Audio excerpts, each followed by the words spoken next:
एक गांव में जमनालाल नाम का बदमाश व्यक्ति रहा करता था, जो गांव की भोले भाले गरीब, अशिक्षित, असहाय लोगों की जमीनों और घरों पर गांव के मुखिया की मदद से अवैध कब्जा कर लेता था। एक दिन की बात है, जमनालाल गांव के व्यक्ति शंकर के पास जाकर बोला, हाँ भाई, कैसा है रे तू शंकर? ईश्वर की कृपा है जमनालाल भैया, आप यहाँ कैसे पधारे? मुझे तुम्हारे जैसे भिखारियों के घर में आने का कोई शौक नहीं है, समझा। मैं तो बस तुझे ये याद दिलाने आया हूँ कि आज महीने की 20 तारीख है। 25 तारीख तक इस मकान को खाली कर देना। ये कैसी बातें कर रहे हैं आप? मैं भला अपने मकान को खाली क्यों करूँगा? अबे, ये घर तेरा कब से हो गया रे? ये घर तो सरकारी है और सरकार हमारी है, तो जाहिर सी बात है ये घर हमारा हुआ। ये गलत बात है जमनालाल जमींदार, ये घर हमें सरकार ने बनवा कर दिए थे। आपको इसे छीनने का कोई अधिकार नहीं है। अरे, और लोग तो दूसरे लोगों को कर्ज देकर उनसे भारी ब्याज वसूल उनका मकान छीन लिया करते हैं, लेकिन तुमने तो हद पार कर दी। ना ही मैं तुमसे कोई कर्जा लिया और न ही मेरे पर कोई ब्याज चढ़ा है, फिर भी मकान क्यों खाली करूं? अच्छा, तो फिर अपने इस मकान के कागजात दिखा। शंकर दौड़ता हुआ गया और अपने मकान के कागज जमनालाल के पास ले आया। देख लीजिए जमनालाल जी, ये मकान मेरे ही नाम है, आप इसे मुझसे छीन नहीं सकते। शंकर की बात सुनकर जमनालाल ने अपनी जेब से दूसरे कागज निकालकर शंकर को दिखाते हुए बोला, तो फिर ये कागज किसके नाम में है? ये तो मेरे नाम में है शंकर। तेरे इस घर को मैंने कुछ दिन पहले ही सरकार से खरीदा है। लेकिन सरकार मुझे बगैर बताए आपको ये घर कैसे बेच सकती है? अब ये जाकर सरकार से पूछ, मुझसे क्यों पूछ रहा है? मेरे पास इस मकान के खरीदने के कागज हैं और इस घर को कोर्ट से खाली करने के नोटिस भी है। मैं तो बस इसीलिए तेरे पास आया था कि तू गांव का है, मेरी बात समझ जाएगा। लेकिन अगर तू सीधी तरह से नहीं माना तो मैं तुझे धक्के देकर 25 तारीख को इस घर से बाहर निकाल दूंगा। ये बोलकर जमनालाल चला गया और शंकर उसकी पत्नी के पास गया और सब उसे बताया। शंकर की बात सुनकर उसकी पत्नी बोली, ये तो सरकार ने हमारे ऊपर बहुत अत्याचार किया। पहले हमें मकान मुफ्त में दिया और फिर इस मकान को जमनालाल जैसे बदमाश को बेच दिया। नहीं भाग्यवान, मुझे जमनालाल की बात पर बिल्कुल भी भरोसा नहीं है।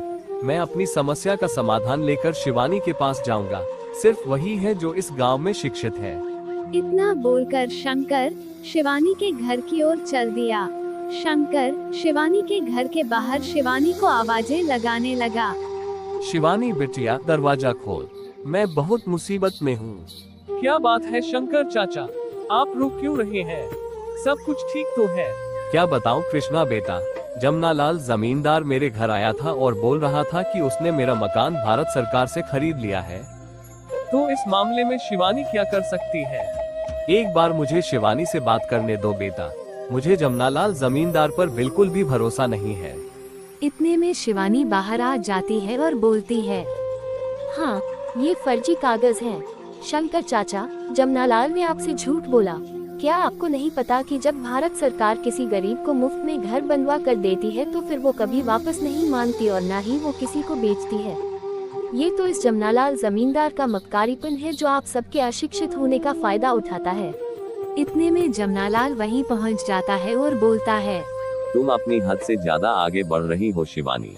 जमनालाल भैया सही कह रहे हैं शिवानी, तुम काफी वक्त से हमारा नुकसान कर रही हो। अगर तुमने हमारे मामलों में दखल देना बंद नहीं किया तो तुम्हारा अंजाम बहुत बुरा होगा।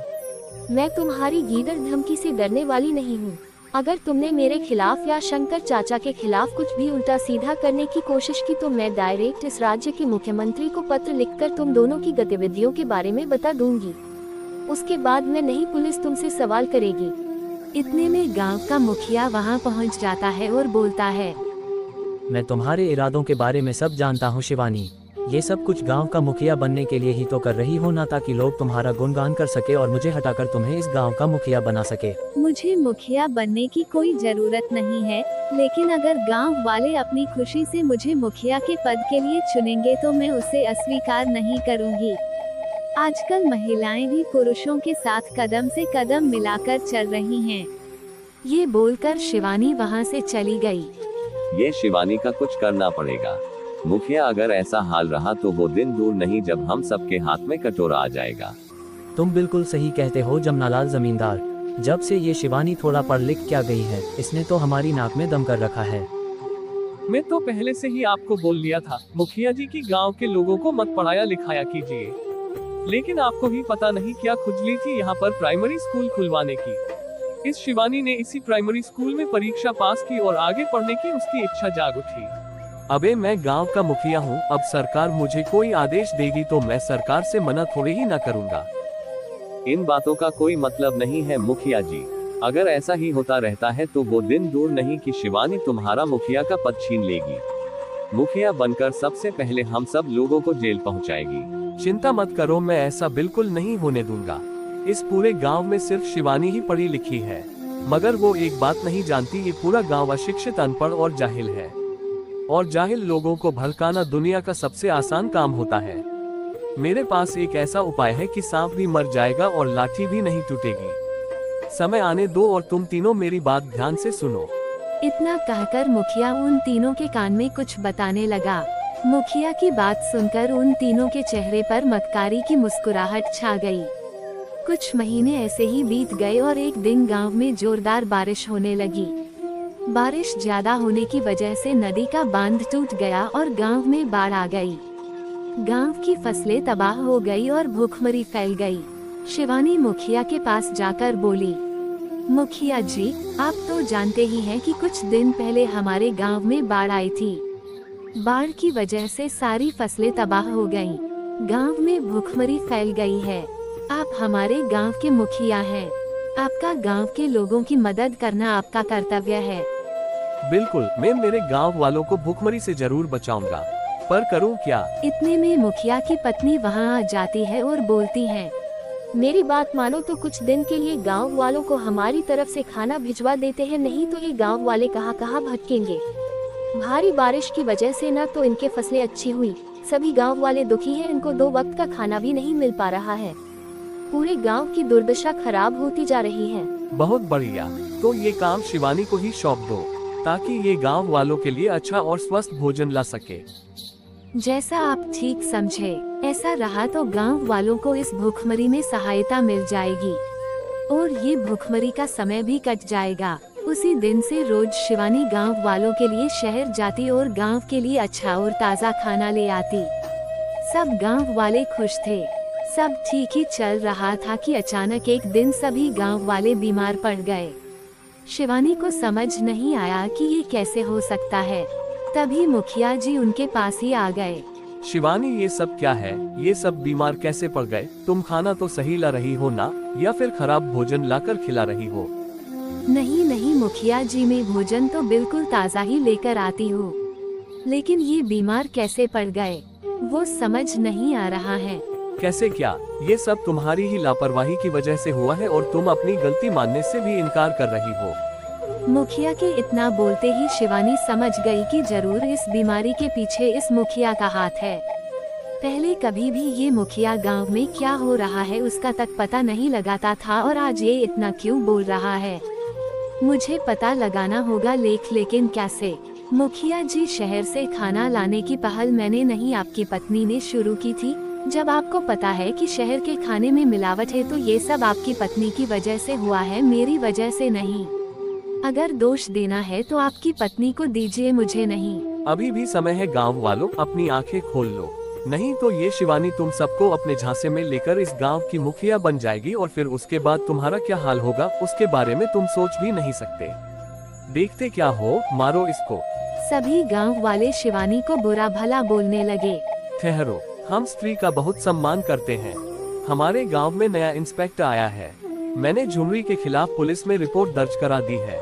कानून अपना काम करेगा। कुछ ही देर में 2 महिला कांस्टेबल शिवानी को गिरफ्तार करके लेकर चली गईं और उसे हवालात में बंद कर दिया। तभी शिवानी महिला कांस्टेबल से रोते हुए बोली, मेरी बात का विश्वास कीजिए, मेरे साथ धोखा हुआ है।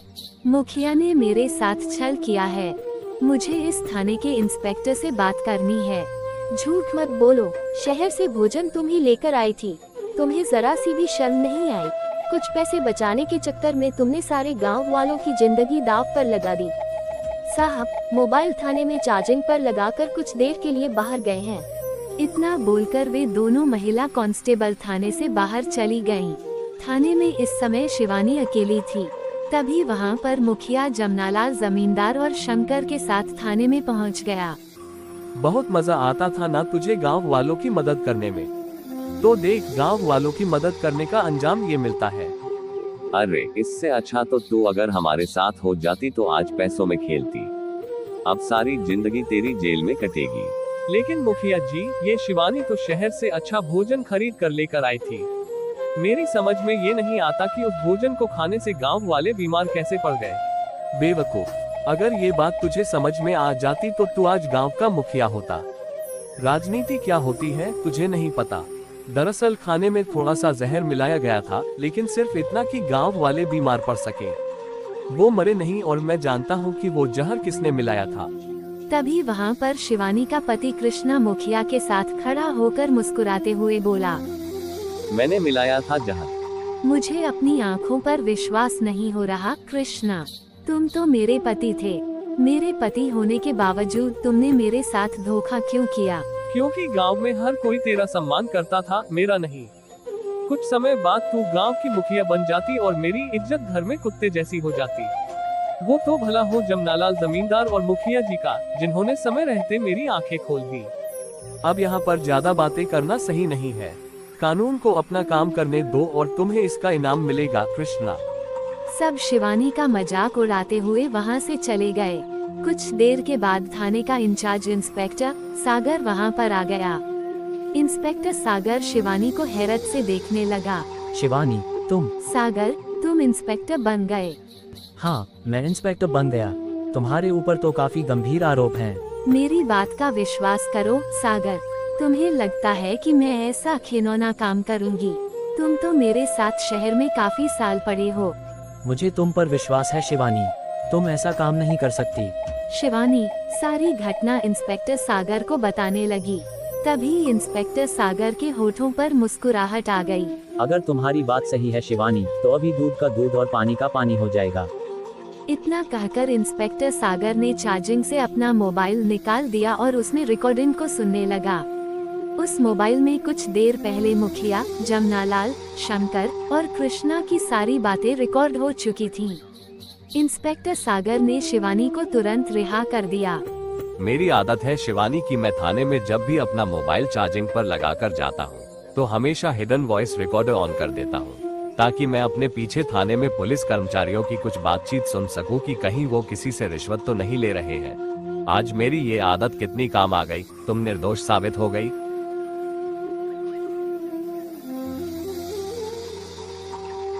इंस्पेक्टर सागर ने मुखिया, जमनालाल जमींदार, शंकर और कृष्णा को गिरफ्तार करके जेल भेज दिया।